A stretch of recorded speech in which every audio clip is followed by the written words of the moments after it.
Assalamualaikum warahmatullahi wabarakatuh.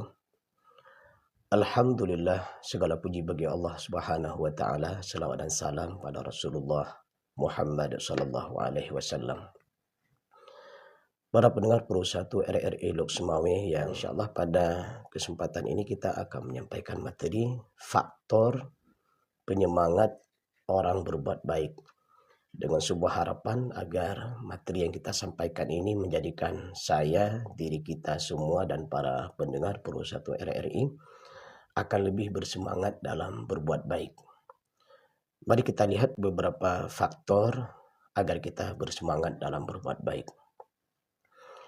Sebelumnya kita lihat dulu beberapa dalil dari Al-Quran dan Sunnah Rasulullah SAW mengenai ajakan berbuat baik.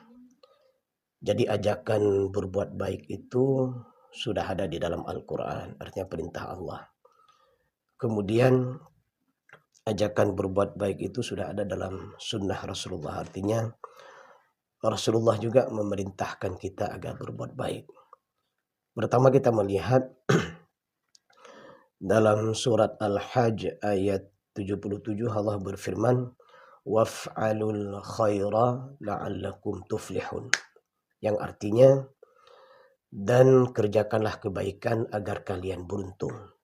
Nah, dalam ayat ini bagaimana ketika Allah menyuruh kita berbuat baik agar kita menjadi orang-orang yang beruntung. Kemudian dalam surat Al-Zalzalah ayat 7 Allah berfirman, "Faman ya'mal mithqala dzarratin khairan yarah." Barang siapa yang berbuat baik meski sebiji zarrah, ia akan melihatnya. Artinya, berapapun nilai kebaikan yang kita lakukan meskipun sebesar zarrah, insyaallah itu akan mendapatkan balasan dari Allah Subhanahu wa taala. Kemudian dalam ayat selanjutnya surah Ali Imran ayat 114 Allah menyebutkan, wa yusari'una fil khairat wa ulaika minas salihin. Dan mereka berlomba-lomba dalam kebaikan dan mereka adalah termasuk orang-orang soleh. Di sini disebutkan bahwa ciri-ciri orang soleh itu suka berlomba-lomba melakukan kebaikan. Kemudian juga dalam surah Ali Imran ayat 133 Allah berfirman, wasari'u ila maghfiratin min rabbikum wa jannah, sampai akhir ayat. Dan bergegaslah menuju ampunan dari Rabbmu dan surgamu. Jadi dengan berbuat baik itu insya Allah akan mendapatkan ampunan dan insya Allah akan mendapatkan surga Allah Subhanahu wa taala. Kemudian mari kita lihat dari dalil as-sunnah, dari hadis-hadis Rasulullah, anjuran semangat berbuat baik. Dalam sebuah hadis riwayat Muslim, Rasul bersabda, badiru bil a'mali salihah. Bersegeralah menuju amal-amal yang soleh. Nah, dalam hadis ini kita disuruh oleh Rasulullah agar senantiasa fokus kepada amal soleh. Dalam hadis yang lain, hadis riwayat Muslim, man dalla ala khairin falahu mislu ajri fa'ili. Barang siapa yang menunjukkan kepada kebaikan, maka dia mendapatkan pahala seperti pelakunya. Masya Allah. Kita berbuat baik, kemudian kebaikan kita dilihat oleh orang lain. Saat orang lain melihat, kemudian dia merasa senang dan bahagia, kemudian melakukan juga kebaikan seperti apa yang kita lakukan. Nah, orang seperti ini dapat pahalanya double. Satu pahala karena dia melakukan kebaikan, dan satu lagi adalah pahala ketika kebaikan itu dilakukan oleh orang lain. Nah, ini beberapa dalil dari Al-Quran dan Sunnah tentang anjuran berbuat baik. Nah, sekarang kita melihat faktor apa saja yang dimiliki atau yang harus difahami oleh seseorang agar dia bersemangat dalam berbuat baik. Yang pertama adalah faktor ilmu pengetahuan. Nah, ini sangat penting.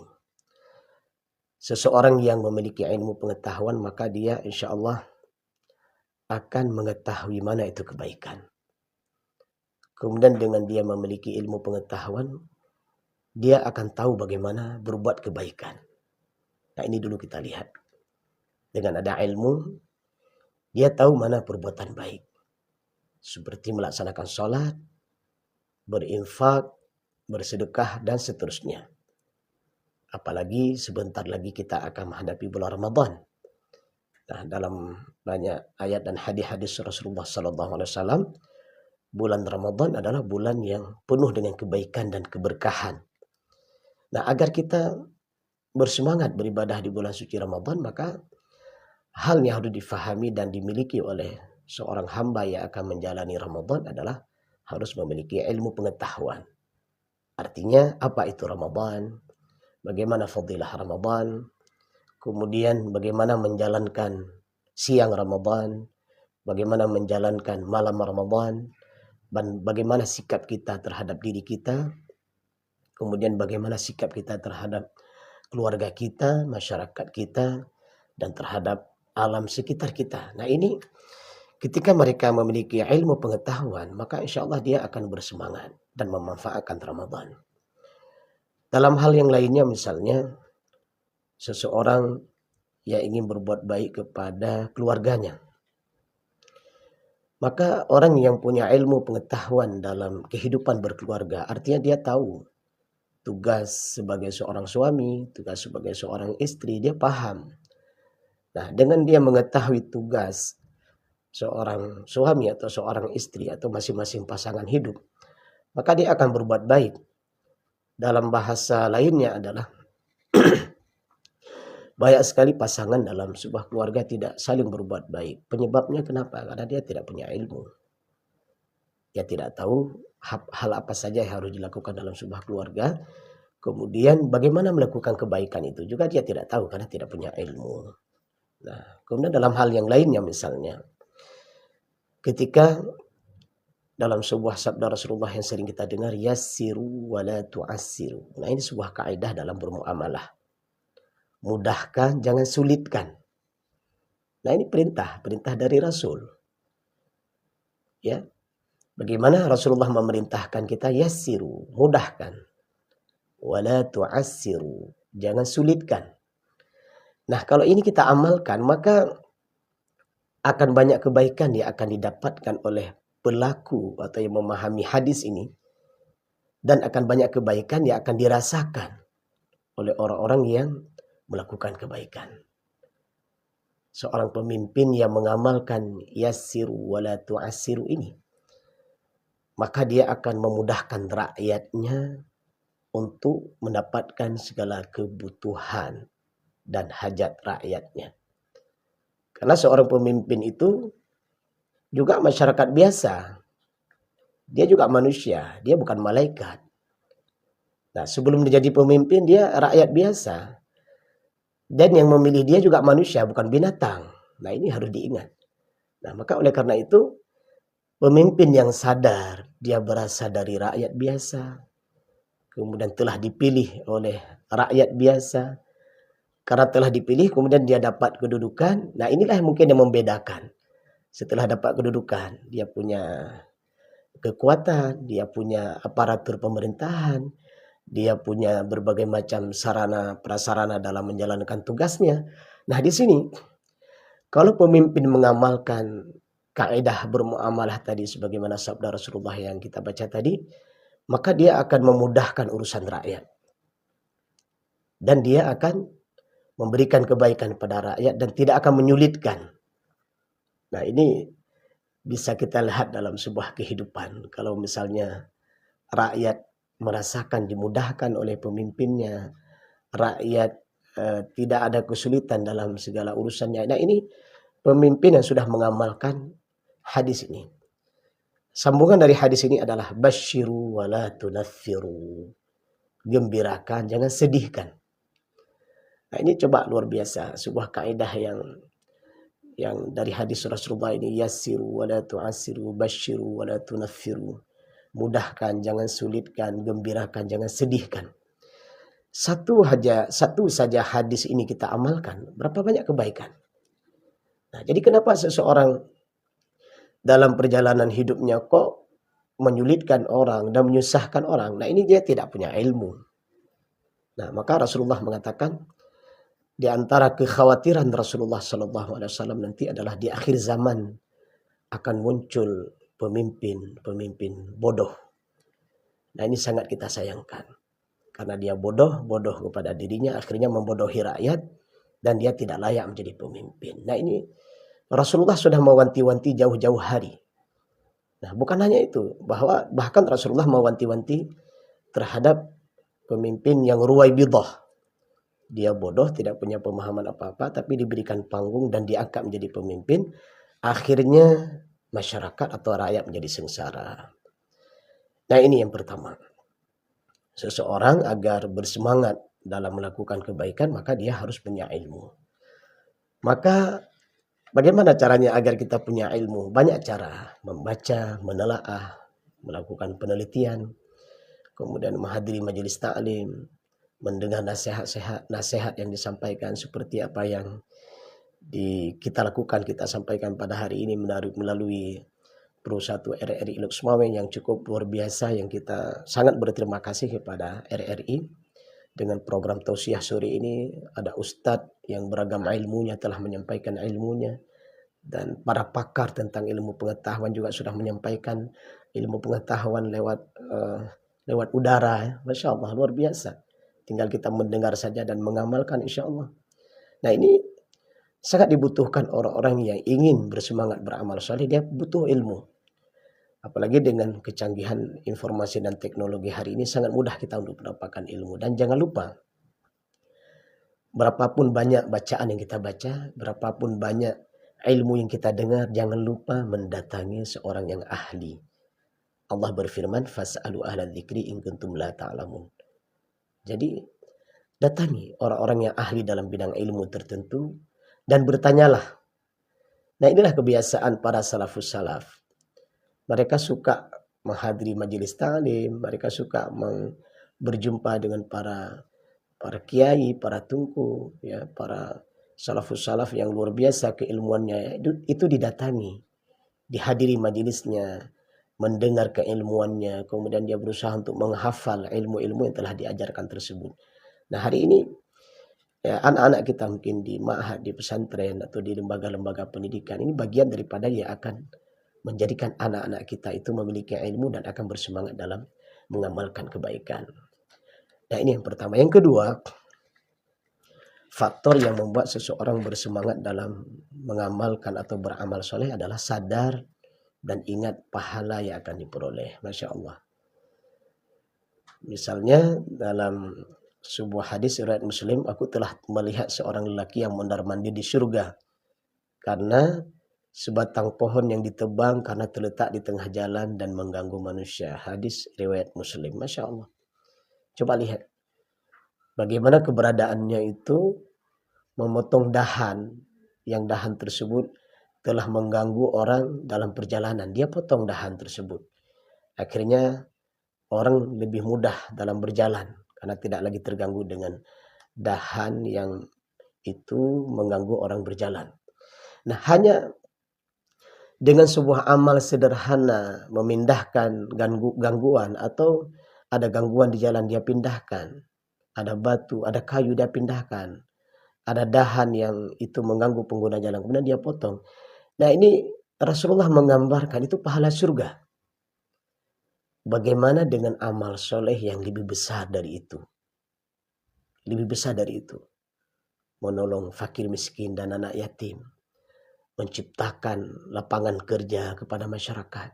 Jangan dibalik. Jangan terjadi pengangguran karena banyak PHK. Jangan begitu. Nah Islam tidak seperti itu. Lahan pekerjaan yang sudah dimiliki oleh masyarakat itu dipertahankan. Dan dibuatlah lahan-lahan baru sehingga masyarakat lebih bahagia.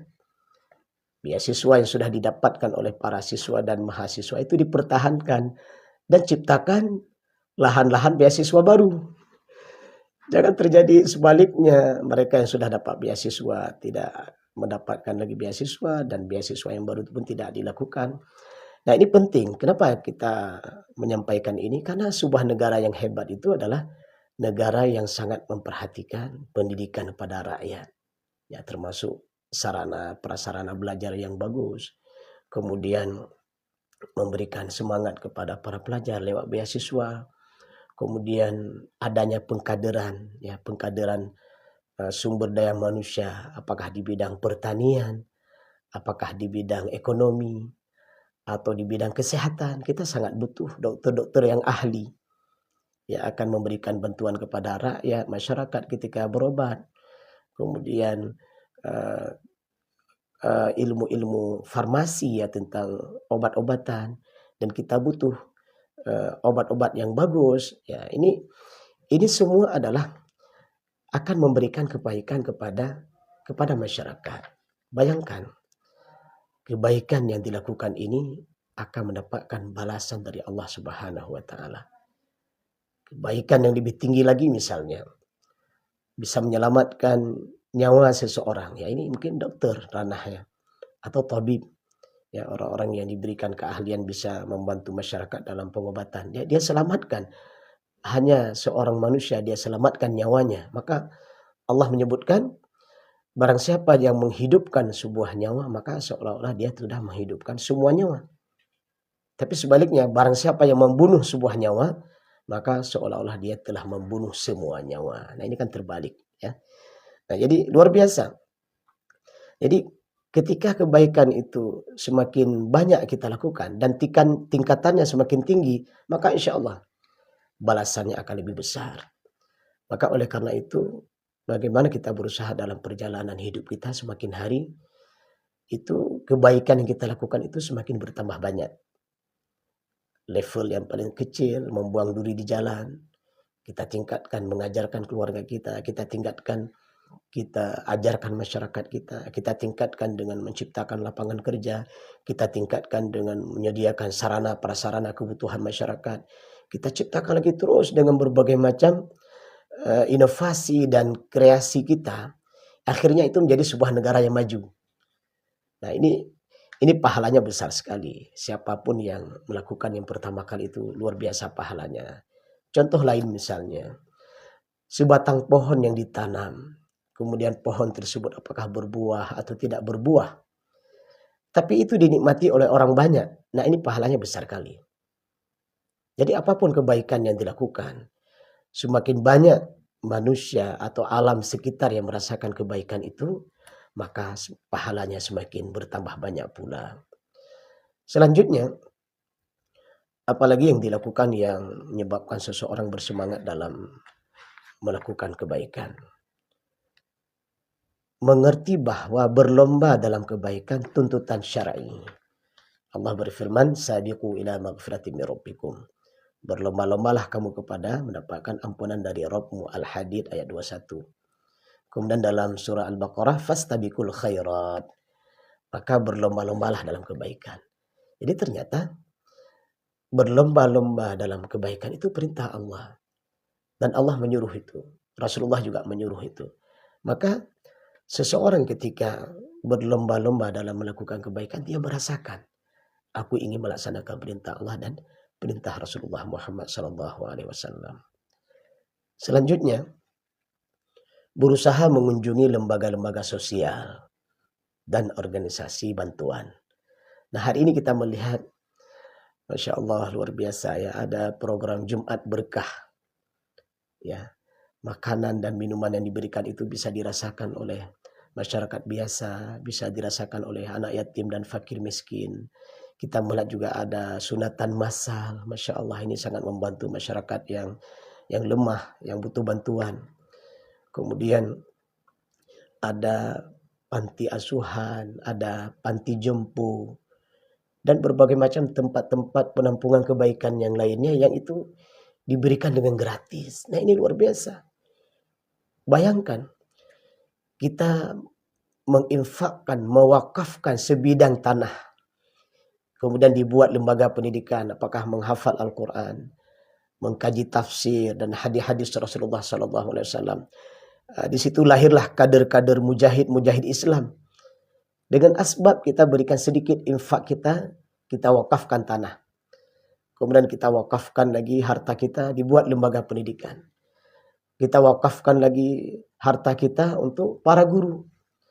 Para guru yang mengajar sehingga terangkat kesejahteraannya. sehingga dia mudah dalam memberikan pengajaran kepada anak-anak bangsa. Nah, ini luar biasa. Beasiswa yang kita berikan kepada anak-anak sekolah, beasiswa yang kita berikan pada fakir miskin dan anak yatim. Nah, ini subhanallah, lihatlah kebaikan-kebaikan seperti ini. Itu pahalanya sangat besar. Jadi sering-seringlah mengusap ubun-ubun anak yatim, artinya dekat dengan anak yatim. Sering-seringlah melihat saudara-saudara kita yang hidupnya sangat membutuhkan uluran tangan kita. Ketahuilah, bisa saja ada barang-barang tertentu bagi kita itu biasa.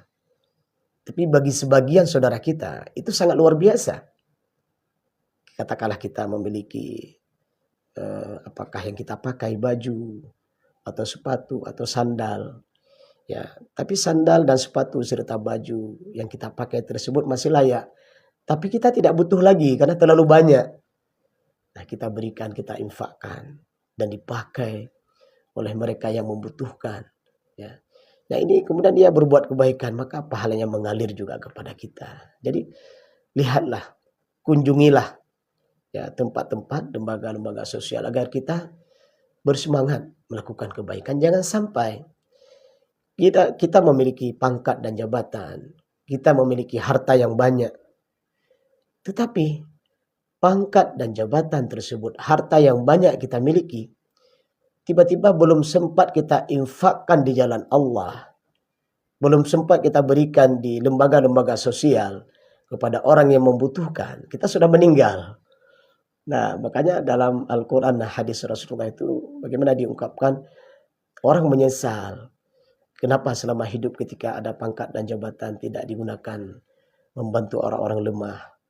Ketika masih punya harta di dunia, kenapa itu tidak dia infakkan? Itu terjadi penyesalan itu. Sehingga dia minta tangguh kepada Allah. Wala yuakhirallah. Akhirkanlah ajal saya agar saya bisa hidup ke dunia untuk memanfaatkan jabatan saya berbuat baik.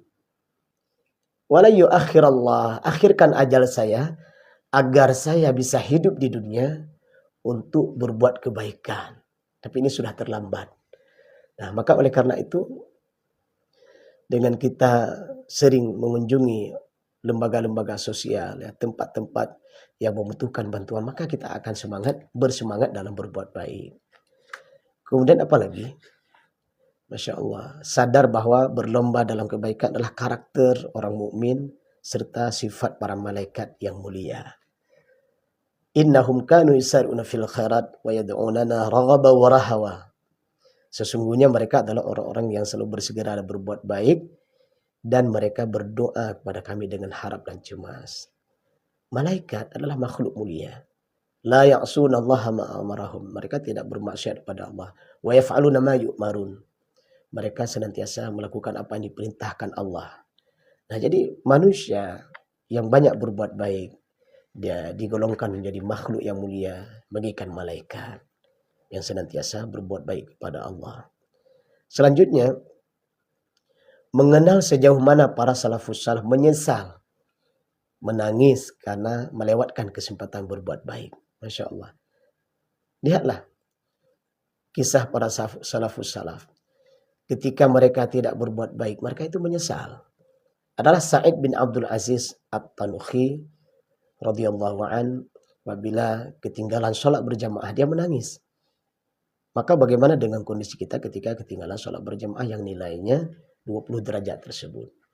Ada sahabat-sahabat yang lain juga menangis ketika tidak berinfak dan bersedekah, kemudian tidak melakukan kebaikan saat ada peluang.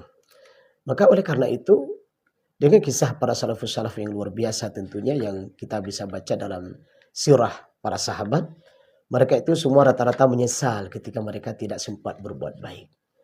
Nah, kemudian selanjutnya, kita sadar bahwa umur ini singkat. Nah, umur yang Allah berikan kepada kita tidak tahu kapan dicabut nyawa kita. Bisa saja hari ini, bisa saja besok, lusa, atau bulan depan. Kita tidak tahu. Itu menjadi rahasia Allah. Maka karena kita tidak tahu kapan dicabut nyawa kita, bisa saja secara tiba-tiba, maka gunakan kesempatan dalam perjalanan kehidupan kita untuk memperbanyak amal soleh kepada Allah Subhanahu wa taala. Semoga kajian singkat ini memberikan pencerahan pada kita, penyemangat bagi kita untuk memperbanyak amal soleh di dunia, dan insya Allah semoga kelak mendapatkan syurga Allah Jannatul Naim. Amin ya rabbal alamin. Subhanakallahumma wa bihamdik asyhadu an la ilaha illa anta astaghfiruka wa atubu ilaika. Assalamualaikum warahmatullahi wabarakatuh.